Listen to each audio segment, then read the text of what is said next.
बात करो आप ये बताओ, अपने पास में ऐसी कोई व्यवस्था है क्या कि अपने बच्चों को हम इंजीनियर बना देंगे, डॉक्टर बना लेंगे, ऐसे कुछ व्यवस्था है?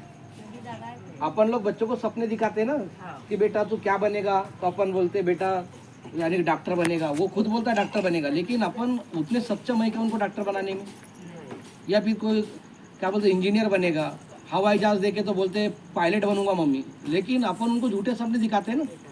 लेकिन हमारे जीवनदान परिवार में अगर कोई व्यक्ति हमारे परिवार का अगर सदस्य अगर है और उनका बेटा अगर बहुत ज़्यादा इंटेलिजेंट निकल जाता है और उसको हायर एजुकेशन करवाना रहा, इंजीनियर बनाना रहा, डॉक्टर बनाना रहा, तो हमारे जीवनदान परिवार में ऐसी व्यवस्था बनाई जाती है, उस बच्चे को वो हायर एजुकेशन करने के लिए फंड देती है, ठीक, उसकी मदद करती है ताकि वो बच्चा यानी डॉक्टर बन सके, इंजीनियर बन सके और वो हायर एजुकेशन यानी कि ले सके, ठीक है। तो हमारे जीवनदान परिवार में एक चीज़ कर दिया गया है कि पाठशाला प्रोजेक्ट से लेकर उस बच्चे को एक अधिकारी बनते तक या डॉक्टर इंजीनियर बनते तक पूरी मदद की जाती है। अगर कोई जीवनदान परिवार का सदस्य कोई अगर है तो उसके बच्चे को पहली से लेकर 5वीं तक हम लोग निःशुल्क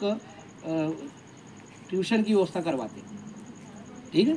फिर 9वीं से लेकर 12वीं तक के जब बच्चा रहता है तो उसको हम लोग ऑनलाइन के माध्यम से उसको ट्यूशन करते हैं। अब उसके बाद 12वीं होने के बाद आजकल कोई बच्चा बीए करता है क्या?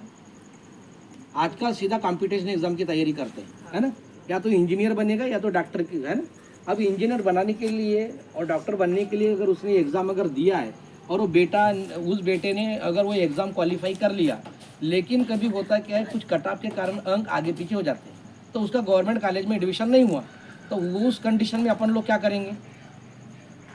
अगर गवर्नमेंट कॉलेज में एडमिशन नहीं हुआ तो उस कंडीशन में अपन क्या करेंगे? अगर आपके पास अगर जेब में अगर पैसा है तो आप उसको प्राइवेट कॉलेज में पढ़ाएंगे, ठीक है। आपके पास कुछ एसेट अगर है, जमीन है या कुछ ऐसा कुछ रखा हुआ है, तो उसको बिगाड़ कर उसको यानी कि एजुकेशन दिलवाएंगे। लेकिन अगर कुछ नहीं बनती व्यवस्था तो हम सिर्फ एक ही शब्द बोलते बेटे को, बेटा अगली बार देख लेना, यही रहता है ना अपने पास में।